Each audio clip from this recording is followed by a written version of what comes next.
guys, nandito tayo sa Malifield. Nandito ating mga kabayang Pilipino celebrating yung 81st birthday. Ikot-ikot tayo guys.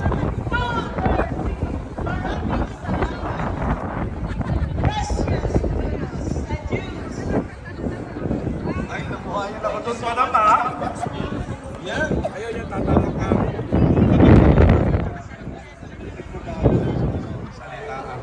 Kaya nagiging, anyway, madam, maraming salamat. At kayo naman, Salamat sa nag-sponsor, no? Wala ipapatuloy, okay.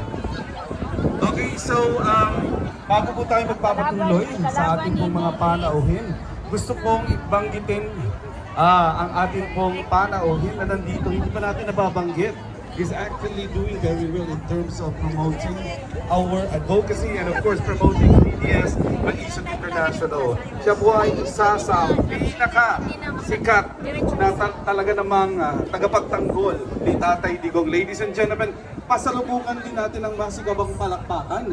Si Attorney Harry Roque, nandito po siya! Attorney Harry Roque, maraming salamat po. And then, ngayon, at this point in time, ladies and gentlemen,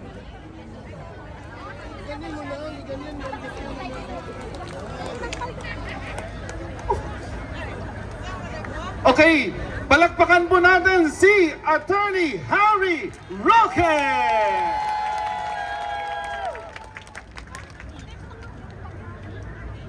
Una po, nagpapasalamat po ako sa inyong lahat.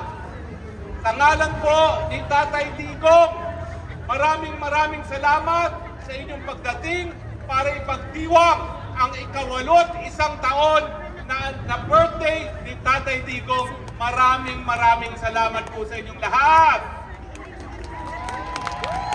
Alam ko po, napakatagal ng inyong naging biyahe. Napakamahal para makarating sa dahig. Napakalaki na nang wala sa inyong mga sweldo. Pero naririto kayo para iparating ang inyong pag-ibig kay Tatay Digong. Maraming salamat po sa inyong lahat. Nung ako po ay tinanggap ang pagiging tagapagsalita ni Tatay Digong, hindi ko po alam, wala palang expiration yung aking pagtatrabaho. Yes! Nung kinidnap po nila si Tatay Digong papunta rito sa dahig, lalong naging mas importante ang ating boses dahil kung akala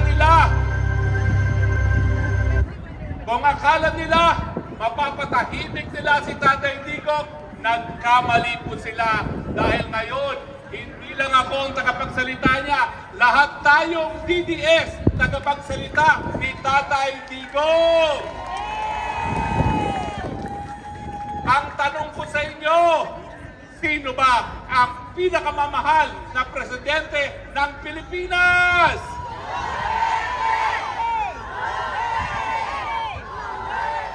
Hindi ko po kayo marinig. Ang sabi ng mga kasama natin sa Malifield, ang hina ng sigaw. Sino ang pinakamamahal na presidente ng Pilipinas?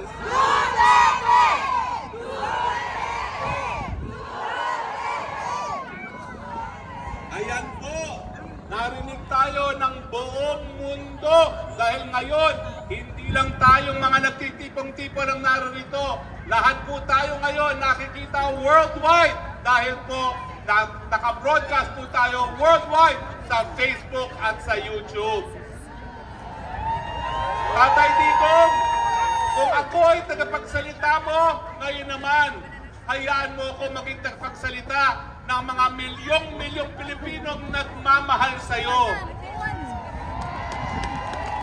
Tangalan ng lahat ng DDS, Tatay Digong, salamat po sa iyong naging tapat na paglilingkod sa bayan. Salamat po dahil matapos kang maging presidente, taas noo ngayon ang lahat ng Pilipino at sinasabi, ako ay Pilipino. Salamat po.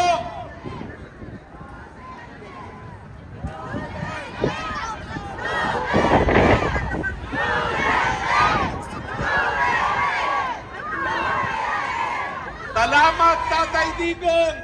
Dahil sa'yo, nagkaroon ng mga mapapayapang komunidad! Salamat, Tatay Digong!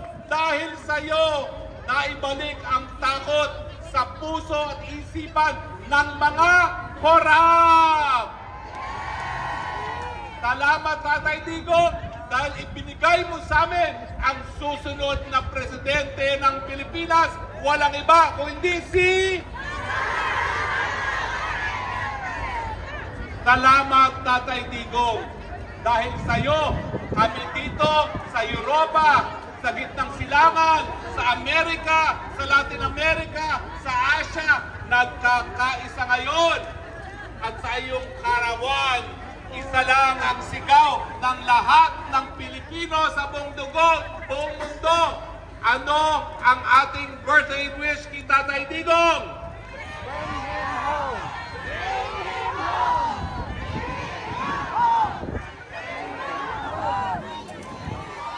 Salamat, Tatay Digong!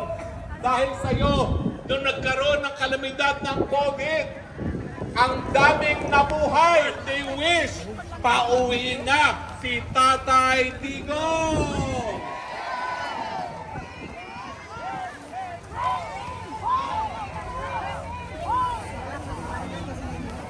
Mga kaibigan, alam ko bilang mga Kristiyano, masama na ipagdasal na merong masamang mangyari sa mga kampo ng Satanas. So ngayon ang ating panalangin, Panginoon, Thine will be done. Deliver us from evil, and that evil is the evil Marcos.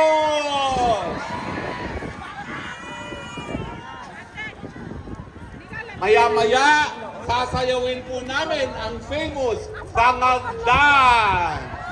Handa ba kayo magsayaw niyan? Yan po ang sayaw ng protesta ng sabayanang Pilipino dahil ayaw namin na matapos mabudol, bangag pa rin ang presidente. Tama ba? Ang dapat na presidente ng Pilipinas ngayon, dapat nasa tamang pag-iisip, hindi bangag. Again, sino ang dapat mamuno? Now na!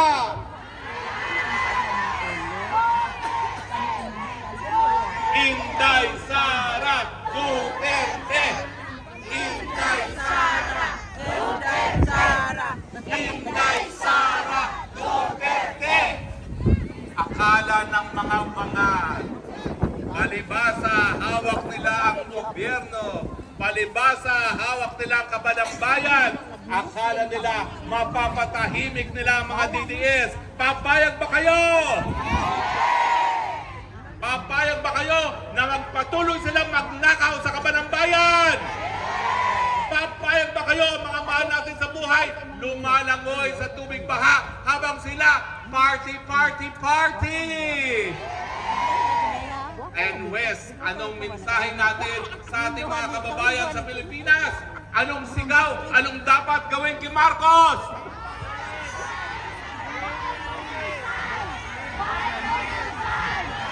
Marcos resign! Marcos resign! Marcos resign! At ang tanong, mamaya sasayaw tayo ng pangako. Okay? Tama ba yan? Sasayawan natin ang pangako. Tayo po ay naninindigan dahil kayo po dito sa Europa, kayong nakakaalam kung ano ang tunay na papel ng gobyerno.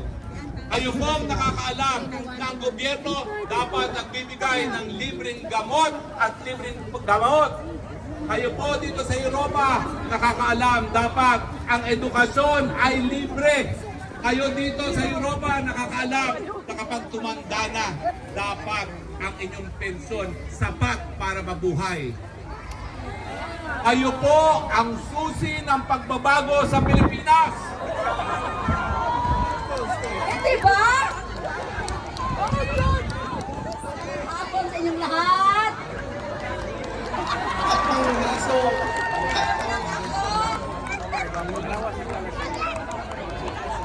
Hindi talaga ako sanay dito. Sabi ko, kay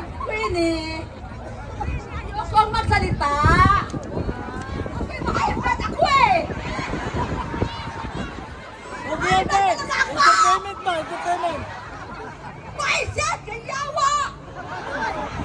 Marcos kahawa!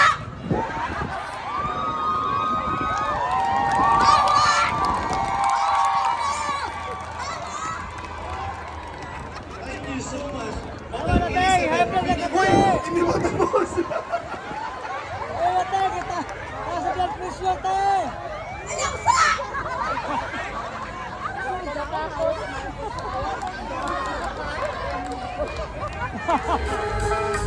Happy birthday, happy birthday, happy birthday to you.